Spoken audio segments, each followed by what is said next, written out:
Meu nome é Cairo Santos e eu sou kicker e único brasileiro jogando na NFL. Cada chute, cada jarda conquistada, cada passo me levou para mais perto dos meus sonhos. Agora, a cada R$200 em compras com seu Visa cadastrado, você tem a chance de ficar mais perto do sonho de assistir ao Super Bowl 59. E usando o seu cartão de débito, você ainda concorre a prêmios diários de até R$1.000. Não importa o tamanho do seu sonho, dê o primeiro passo. Visa, apoiando seus passos aonde você quiser chegar. Contained herein are the heresies of Radolf Buntwine, erstwhile monk turned traveling medical investigator. Join me as I study the secrets of the divine plagues and uncover the blasphemous truth that ours is not a loving God, and we are not its favored children. The heresies of Radolf Buntwine, wherever podcasts are available.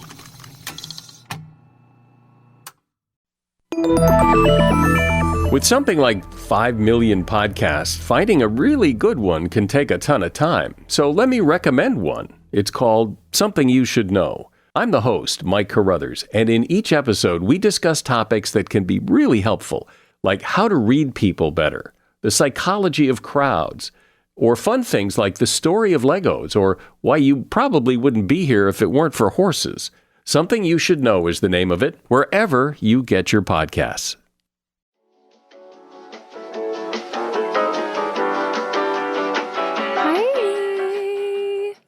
Welcome to a brand new episode of See You Next Tuesday. And here we are on a Tuesday seeing you. If you're new here, then welcome. We've got a very fun episode here where if you're unfamiliar with what See You Next Tuesday is, that's when we read the results from an Instagram poll that we post on Instagram. What a concept. Of things that we presented to you on But Am I Wrong? Yes. And then you make sure that your voice is heard. And that's what we're here for. We're here for passing the mic, letting you give your opinions. And very rarely do we filter them. And here's the thing. No. If you're like, oh, they don't like me. If we don't like you and you have not heard us read anything that you have said, that's because you have said something that is objectively so out of line and so out of pocket. If you have any I don't know, maybe, I promise you, we probably just haven't seen it. Mm-hmm. And if we haven't seen it, please send us an email to butamiwrongpod@gmail.com and we will get you out of the dirt. We want to brush that dirt off. There's a glitch on Instagram where we're not able to see. And I keep every day, I'm bringing people into the fold. Yeah, so don't be nervous about being like, oh, I'm probably am blocked. Just know that if you have the self-awareness to think that you're blocked or like that you were intentionally not reading, it's the same way that when people write in and say please, you can tell me the honest truth. And I'm like, you're so not in the wrong. Anybody who has said something wild out of pocket, they are fully confident in that kind of a thing. There is no maybe I went. It's none of that. So just know that if you're having moral dilemma of oh no, did I do something? I promise you it's not you. I promise you we just haven't seen it. So just let us know. Don't just assume, please. So we're going to read the results for Who Was Wrong for episode 120. You're up first. I am Megan on valuing animals over people, Hurricane Edition. 3% said Meghan is wrong, 97% said Meghan is not wrong. I did the scale, right? Because you want something that weighs more than the other, right? That's more important. Mm-hmm. Okay. Well, the scale is usually fair and balanced. I was trying to figure out, who goes on I would assume that, something carries more weight to it in terms of being worth more. That's going to be on the low, that's going to be shown it's tipping the scales in that direction. Mm-hmm. But I did start getting fucked up because I was like, well, is it tipping the scales? Do you want to be on the top of the scale or the bottom? And I was started trying to figure it out. But I think everyone understood what I meant. So I don't think you're wrong. And the comments on videos of people evacuating is super annoying. I do think you're missing the context of what happened in Katrina. It used to be very common to leave your pets during an evac. Nothing had been that level of bad before or that level of televised. They had to make laws about shelters having to accept animals. People do horrible and stupid shit, but they're not posting videos about it because that's evidence. What did you say about Katrina? I think they're just saying the context of Katrina is that people did leave their animals, but that I don't think that we're disagreeing in the sense of like, if you're evacuating thinking that something is horrible and something is or you're evacuating thinking something is not nearly as bad as it was, like something like Katrina, or like you didn't evacuate or whatever, that to me, I don't think is, again, like the fault of the individuals. Like having Katrina be so much worse and having there be like lives lost with animals, then I don't think that's anyone was intentionally doing that. But I think that like to focus on, people intentionally do like horrible, shitty things to animals all the time. I think focusing on like a natural disaster is when like people say like, ooh, prime opportunity for me to abuse my animal, is like just a very weird thing to hone in on when like people are dealing with like the effects of a natural disaster. Do you know what I mean? I don't understand this comment at all, so I don't. Fair. And I might be getting it wrong too. Yeah. Okay. Once again, you are not wrong. As an animal person myself, my heart does break to think of the poor animals that may have been left behind because of neglectful owners, or because there's simply no way to bring them to safety from the disaster. The people who seriously think to choose the life of an animal over a human have messed up morals. How are you going to care for that animal through the disaster? How are you going to explain to them what's happening during the disaster and keep them calm and safe? The logistics makes no sense, and people really don't think before they speak. Yeah. I mean, like, my whole thing is that, like, you're just the assumption that people are abusing their animals or neglecting their animals. Again, if you're seeing animals, people are doing the same way. Like, people rarely are posting themselves abusing their children. That's stuff that happens behind closed doors. So to assume that anytime you see an animal, they're definitely being abused and all of that, it's just, to me, a very odd thing to care more about how they fare in this, when most of the time people will like do anything for their pets. Mm-hmm. And next we've got me. Melissa says there's a difference between a boy mom and a mother who has sons. 1% said I was wrong. 99% said I was not wrong. A person said, and of course, the next level is boy moms who also refer to their boy children as my boyfriend. Absolutely not. Those are the same people that, like, on Valentine's Day, like, dress their sons up and say that they're their date. That's the same vibe. Then someone else said, I immediately thought of Avery Woods when you mentioned that. I don't know who that is. That's who I was talking to about, who did the TikTok of like, don't get me wrong, I love my daughter, but I love my son. And everyone's like, ew, girl, what is wrong? I played you the audio. It was like, what the fuck is wrong with you? That's the only thing I know about that woman. Yuck. Yeah. Another person said, 100% not wrong. It is my mission in life to only be a mother to a son and not a dreaded boy mom. I've got one of each now, and I love my son to bits, but cannot fathom the mentality of these mama bear types. Is that a callback to Parker Ferris's mom? Because that was funny. Aspen's ex-husband. She posted his mom. Her ex-mother-in-law posted on her Instagram story, apparently, this like AI picture of a bear being like, oh, you came from Mama Bear, who wants the truth? And like with a poll, like yes or no or whatever. And then Aspen responded by posting a TikTok of her like straddling Parker, grinding on him, saying, you might be mama, but I will always be mother. And I was like, that is an iconic. Oh, wait. So it was Aspen that was grinding. Yes. Okay. I thought you were saying the mom was. Okay. Because I have seen videos also of moms grinding on their sons at weddings. At the wedding, at their son's wedding, they've straddled their son and grinded on him. And that is disgusting. When I hear mama bear, I think of that girl that's always lying in bed. And her mom comes in and she's like, hi, Mama Bear. And her mom's always asking her to go to the country club. And she's like, no, I have to go to work today. Have you not seen those? No, I haven't seen those. I like them, but I also hate them. Yeah, I understand that. Yeah. I feel that way about a lot of things. Mm-hmm. Yeah, so her caption is, she might be Mama Bear, but I am mother.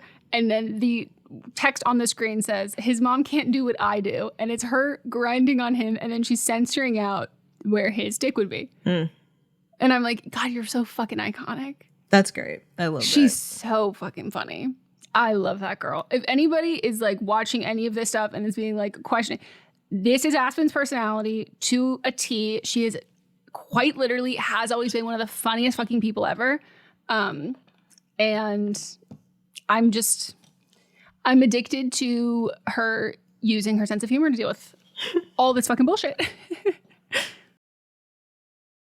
What's up, everyone? It's Noah Daniels. Hey, y'all, I'm JJ. Hey, guys, it's Kat. And we're your hosts of the Real Hauntings podcast, where we bring on guests who share their first-hand encounter ghost stories and supernatural experiences. Now on to the trailer. I've been warned to not tell this story, but I think because of the way it ends, it's okay to tell this story, because some people say that with certain entities, to like speak of them or talk about them or in any way like portray them as powerful will attract them to other people. The creepiest thing about it to me is a lot of times it would wait for me to notice it. Like it would just lay its arm out like this, and then I'd be like, where is it? Where is it? And then I'd see it, and then it would just slither back. For more information on the Real Hauntings, Real Ghost Stories podcast, make sure you check out real.fm to learn more about our podcast and many other amazing podcasts. Hi, this is Rob Benedict. And I am Richard Spate. We were both on a little show you might know called Supernatural. It had a pretty good run, 15 seasons, 327 episodes. And though we have seen, of course, every episode many times, we figured, hey, now that we're wrapped, let's watch it all again. And we can't do that alone, so we're inviting the cast and crew that made the show along for the ride. We've got writers, producers, composers, directors, and we'll of course have some actors on as well, including some certain guys that played some certain pretty iconic brothers. It was kind of a little bit of a left field choice in the best way possible. The note from Kripke was, he's great, we love him, but we're looking for like a really intelligent Duchovny type. With 15 seasons to explore, it's going to be the road trip of several lifetimes. So please join us and subscribe to Supernatural Then and Now. Hey, are you interested in horror, but you don't have time to watch the movies? Check out Bloody Good Horror. We're keeping up with what's new, what's hot, we're covering the trends, and we're doing it from a place of love, but we're doing it with a critical eye. We've seen it all, and it gives us a perspective that helps us when covering the genre. We're also here for the horror curious, those who might not have the time to get to the theater every week, or if you're just too chicken to watch the blood fly. Bloody Good Horror comes out every Friday, wherever you get podcasts, and we hope to see you there. All right, and then Gail, as she said, we should say her name when we read things from her. Gail said, this entire segment had me howling. I honestly cannot believe that people have this kind of relationship with their children. Ha, ha, ha, ha. So nasty. A lot of gross people in this world. There are. Another person said, as a bisexual but lesbian-leaning woman, I forever lived in fear of a boy mom. The thought that you, as an adult woman, could be so lonely and so confused about your needs that you project everything about you onto your child, and further enable another misogynist man in society who doesn't notice the toxicity that you are portraying on him, is wild and disgusting, and not girl behavior. Because it's not. It's just nasty. Yeah. It's the whole thing of, they said, it's like projecting on of like your poor relationship with your partner, that like, that's why that happens. So like at the end of the day, we can blame the patriarchy for it, because it's the cycle of that. Another person said, the way I was shocked from the examples Melissa gave, I'll be his first kiss. Vomit emoji, vomit emoji, vomit emoji. Arrest them in all caps. I agree with that. Yeah. I think there needs to be like, I need to think of a better word for this, because the word that came to mind is it's not a good one. And I would think we would need to redefine, like we would take what people are using this term for and change it. But like there needs to be like a weekend seminar where we deprogram these people from this, like an intensive kind of, because it's, something is fundamentally wrong here. And you can also go to therapy.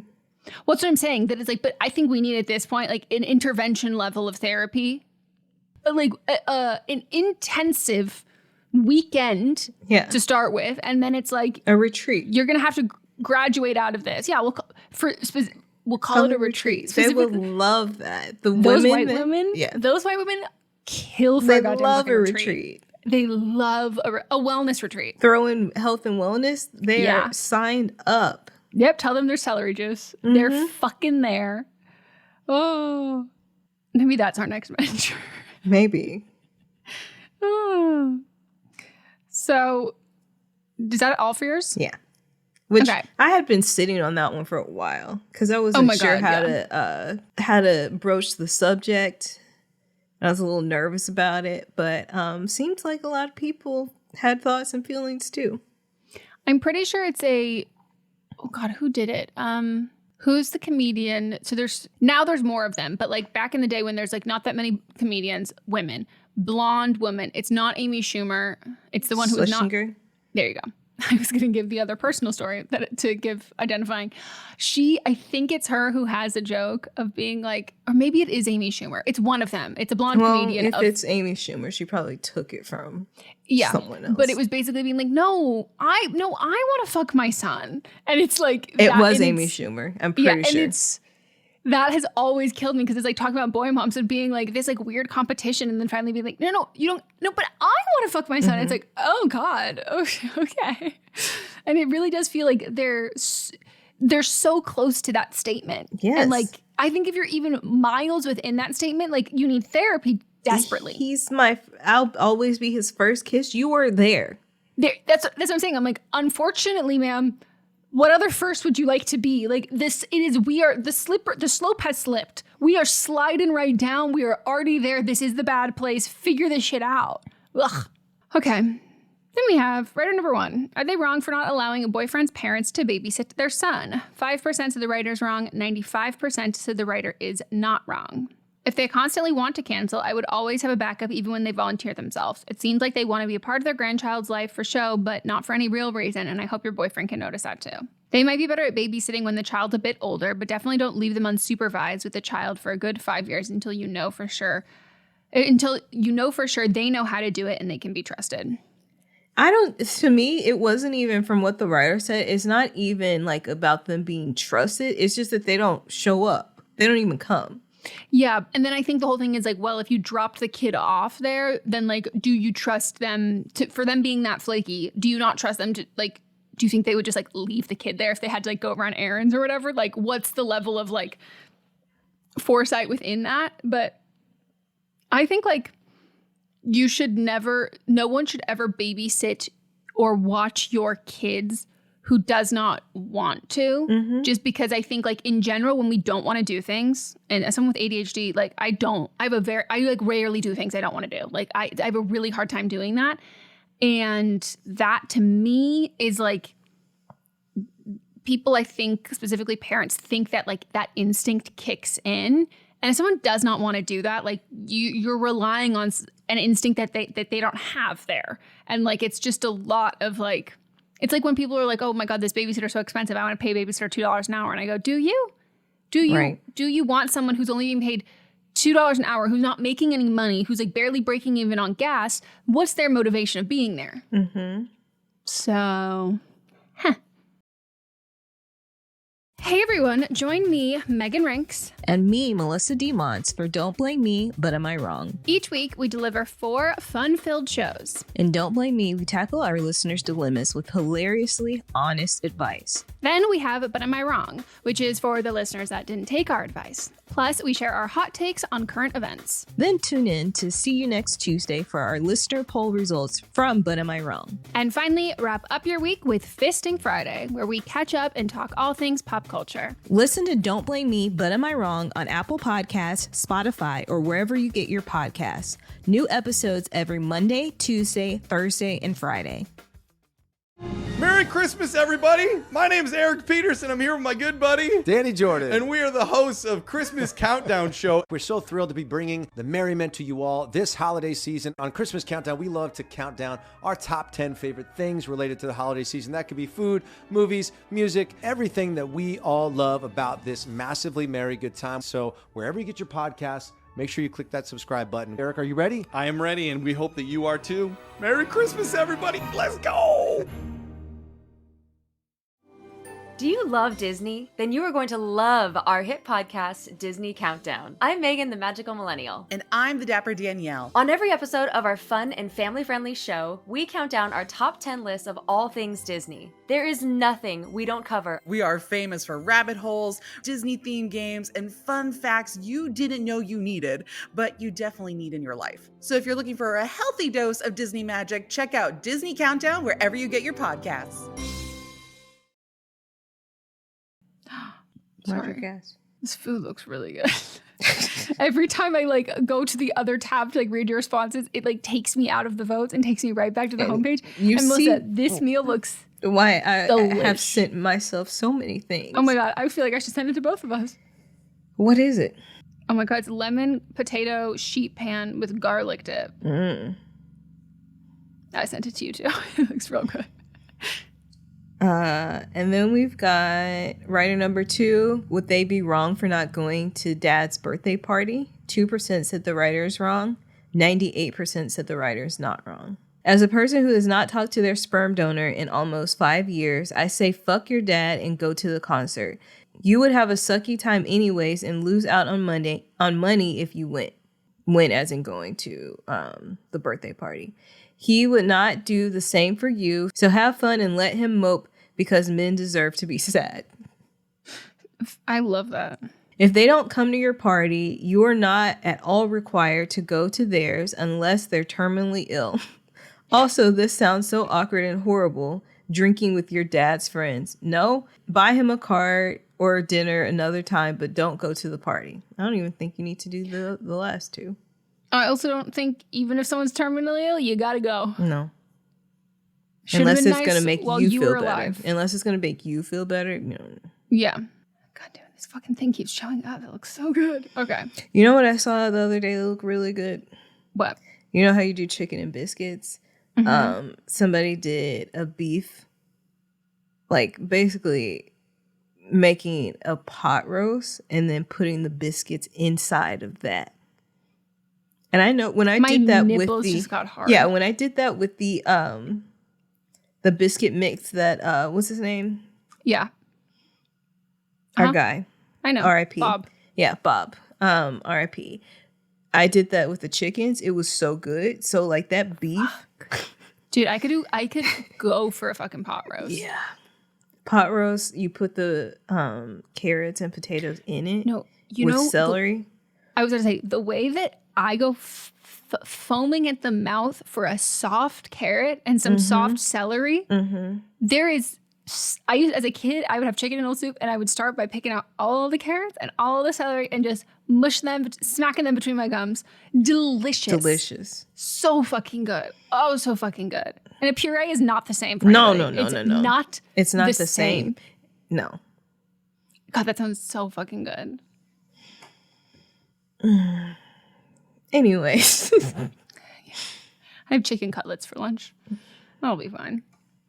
Okay, then we have, I'm so sorry, I'm so excited to talk about mine. We have my wrong of the week, Molly Rudder. 98% said Molly's wrong. 2% said Molly is not wrong. I do want to note for anybody who might have been confused, this image that I used of her was clearly a very jokey, look at my, this is the follow-up when she did the video a day and a half later being got my makeup done. This is the makeup that she had in the video where she was alluding that she was a victim of domestic violence. But the only time you saw her in this makeup was her in front of the police car with the sirens and the lights and her holding her face, shaking, looking like she was crying. And then this was how this was her afterwards being so I got my makeup done. Again, over 24 hours later as the follow-up. And it's what the fuck? Okay. And so do you view this as spooky zombie makeup, Melissa? It's, first of all, it's glam. There's eyeshadow. It's a black eye and a busted lip. Where's the spooky zombie part, girl? I have no words. I had to zoom in, but okay. Okay. So the worst part about this is not the undisclosed ad, but the disregard of triggers when it comes to abusive relationships. Just like Meghan said, there's so many ways this ad could have been done without triggering and traumatizing people. It's insensitive clickbait. Shame for all involved. Agree. I was following this live, and even though I definitely wasn't a fan before, I was still so worried about her since I have friends who have been through abusive relationships. I even put it in the back of my mind to check in on her later. When I did and I saw that it was all a sponsorship, I was so fucking upset. Domestic violence is not clickbait. Yeah. The other part that I've seen like a lot of people talk about, which I don't want to say is like I don't find super relevant, but a lot of people are saying it as like this makes it even more malicious and egregious on her end. And like there are certain things like I didn't know, so I'm not going to assume that she knew, but I guess October is Domestic Violence Awareness Month, and people were like, for her to do this during, and I was like, I didn't know that, so like I don't necessarily think that like that was an intentional malicious thing. I think like it does overlap with Halloween, and I think if she was doing, if it was not Halloween season at all and she did all of this, and like let's say Domestic Violence Awareness Month was in March, and like then I would go, oh yeah, that totally makes, like that feels very intentional then. But I didn't know that it was in October, and I don't think that it's like blatantly obvious that she would, and then specifically would have done that intentionally, because it is it's an undisclosed Halloween sponsorship. Mm-hmm. So like that opportunity wouldn't have happened. Do you know what I'm saying? Like, yeah. So I think that like that does make it even worse. And like, I will now always know that October is Domestic Violence Awareness Month. But I don't think that makes this better or worse on her end. Cause I'm like, I don't know that she intentionally did that, but I also don't think I think it's always bad. It's always in poor, like it's always incredibly offensive, regardless if it's like the month of acknowledging that. So yeah. So on my Instagram's glitching, but I need to make sure you know that Molly is wrong. Yeah. I don't think that people who voted the other way, because I'm so curious about, not to make it again about her, but like I don't see pretty much anyone ever like really defending her. And she has been on the receiving end of like, I think a lot of really unwarranted hate. And I think there's an issue for a lot of people, specifically starting making content now, where they have a really hard time taking constructive criticism. And so when there is unwarranted hate and then there is like warranted constructive criticism, you kind of just like, it feels like everyone's mad at you. And so you just like piss everybody off. Mm-hmm. And that to me is, I'm like, that's like, we shouldn't be doing this full time then. Like if you have to so desperately rely on what people think of you, and like you have to solve everything immediately, you have all of those kinds of things, like it's just like, this is not the right space for you, because, you know, not everybody's just a hater and not everybody's just like that. Like there are some people who like are just like fat phobic fucking assholes who other people have defended you against. And then there are people who are offended, rightfully so, by you making light of domestic violence. Like those are so fucking different. But she's done, I think, at least 3 quote unquote apology videos now, one of which she uploaded, and she like got like 80 to 90% of the way through and then decided she didn't like it and was going to start over. And she like turns her phone off and then just like picks it up and starts recording from the beginning again. And then like uploads that. And then people were like, what happened? Like, what do you mean? Like, it just like, she like drops her face and she's like, ugh, and like starts it over. And like, that whole clip is still in the middle of it. And then she like deleted that. And then people were like, what are you trying to hide? And then she like re-uploaded that. But like every time she's doing this, she like cannot help but smile. And I'm like, and this is where I say, you've tried 3 times and you can't get through it without looking like you're about to laugh. I'm going to say right now, I would prefer a notes app. Yeah. I would prefer a notes app with a screenshot. Yeah. If you feel uncomfortable and when you are under pressure, you tend to have a little smile. That happens to people. After the 3rd attempt, I think you know that about you, and now as your audience, they also know that about you. Notes app, that fucking shit. Like, woo. Yeah, but she's still basically saying like people are offended by my zombie makeup and thought it was like in poor taste to do that makeup during Domestic Violence Awareness Month, and I was like, Babe, no, like she's literally rewriting history because she thinks that no one has seen the videos, even though they're all still up on other accounts. Okay. So, yeah. I never heard of this person until you brought her to my attention, and I wish I still hadn't heard of her. You're welcome. But thank you for the entertainment. You're welcome. People often look at me with confusion when I ask them what their only one in the room story is. They think it has to be like mine, where I went to a 600-person event and discovered that I was the only Black person there. I know. Horrifying, right? Hi, I'm Laura Cathcart-Robbins, and I am the host and creator of the podcast Only One in the Room. Every week, my co-host Scott Slaughter and I invite you to join us for an hour and lose yourself in someone's only one story. This podcast is for anyone who has ever felt alone in a room full of people, which is to say that this podcast is for everyone. I'm Brennan Storr. I'm Paul Bestall. We're the Ghost Story Guys. And every 2 weeks, we explore first-person stories of encounters with the paranormal from all around the world. Then we have some fun reacting to those stories. We like to say our goal is to scare the hell out of you, then make you laugh. Belief in the paranormal is not required.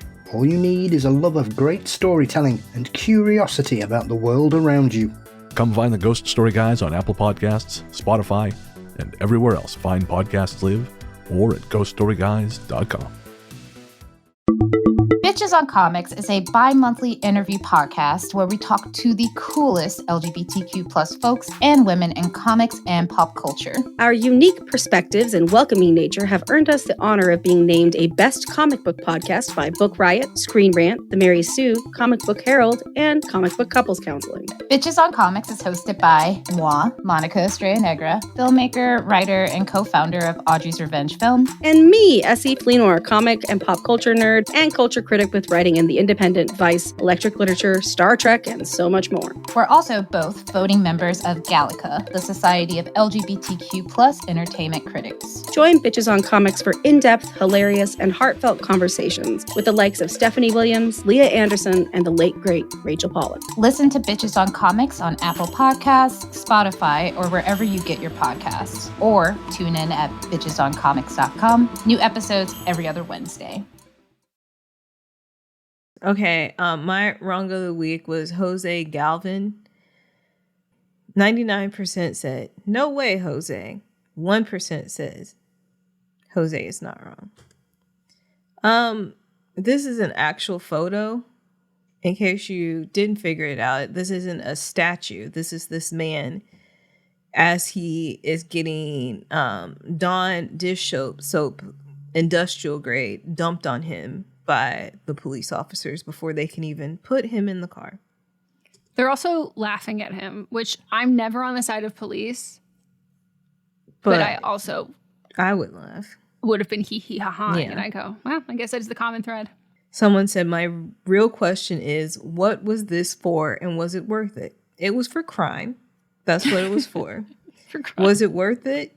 I mean, he got away like 3 times. Before what did he even get? Like, how much money? Like, I don't know.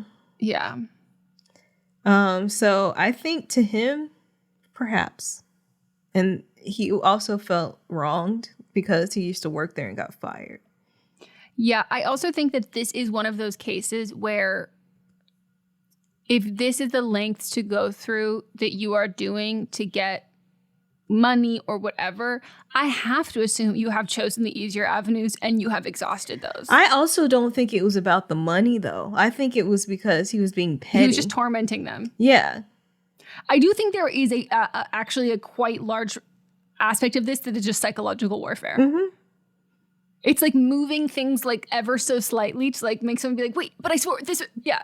So, but he was just like really dedicated to the craft. Very dedicated. Like, do you think he was doing yoga like leading up to like really work on how limber he was? I think there was a plan. There was definitely a plan. And he got, after the 3rd time, I don't remember how many times it was actually, but whatever the second to the last time was, he was like, I'm just fucking with these people. And then that last time they were like, no, you're getting fucked. Yeah. Someone else said, "Oh my gosh, this picture, y'all were describing it in the episode." And I was like, surely he wasn't fully covered head to toe, but boy, was I wrong. That's why I kept saying peanut butter. That's why I asked Melissa for clarification. I said, peanut butter baby? And she said, yeah, like peanut butter baby. And then I looked at the picture and I said, peanut butter baby. Like, there's no other way to describe it other than like, that's the level of opacity of the sheer volume and the surface area that is covered. Eyelids were covered. Whole body slick. He literally looks like a statue made out of. He does. I don't know what. Like galvanized steel or something like that. And that goes with his last name. Jose Galvin. It took me a second. I was like, Jose Steele. Kind of sexy. You should try something else. I think you had other arguments. That's your he's last name. Mr. Daniel Steele. This is the you know who Daniel isn't that the Steele writer? Is? Yeah. Who does sexy books. Actually, I think they're more mystery. I don't know. It sounds sexy. One of those. Hey, sometimes mystery is sexy. All right. Well, that is the end of this episode. It was a very fun episode. I hope you're enjoying your Tuesday. Next Tuesday, make sure you get out and vote if you haven't already. And then enjoy your Thursday with Don't Blame Me, plus some Halloween goodness. Yes. And also, depending on what states you're in, if you're in the state of California and you're looking at all the props and the measures and everything, and you're seeing people on TikTok who like align with your views usually, that you're like, oh, I'm going to just like listen for that. The biggest advice I can give everybody is to look who is funding the propositions, see where the money is coming from. And this is not the instance where I ever think, wow, the wrong person made a really great point. That doesn't really happen in this because they're spending absolute like millions and millions and millions and millions and millions and millions of dollars in the advertising, and they have vested interest. And you will never have vested interest with billionaires. At least the billionaires funding the props. Gotcha. Yeah. Oh no, not what's Mackenzie? I love my Mackenzie girl hard. Yeah. Mackenzie ex Bezos. Yeah. But no, in the sense of when there's a Republican billionaire. Yes. That's also Melinda Gates too. Yep. Yeah. But when white male Republican billionaires are saying, you know, we actually just agree on this topic, I go, I don't think so. No. I think they think there must be more to this. Yep. We will see you next Tuesday.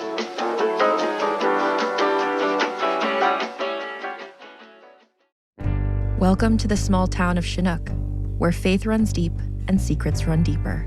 In this new thriller, religion and crime collide when a gruesome murder rocks the isolated Montana community. Everyone is quick to point their fingers at a drug-addicted teenager, but local deputy Ruth Vogel isn't convinced. She suspects connections to a powerful religious group. Enter federal agent V.B. Laureau, who has been investigating a local church for possible criminal activity.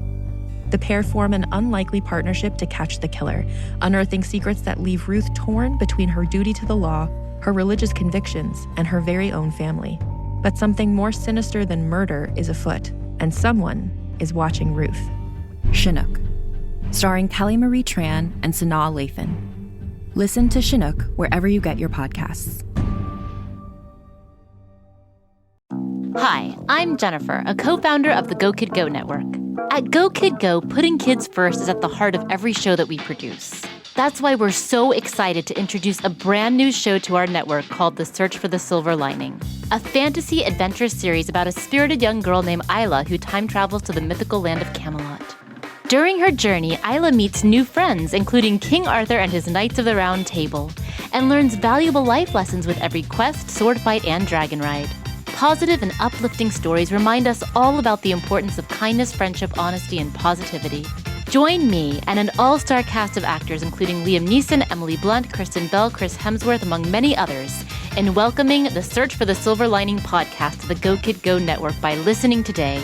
Look for the Search for the Silver Lining on Spotify, Apple, or wherever you get your podcasts.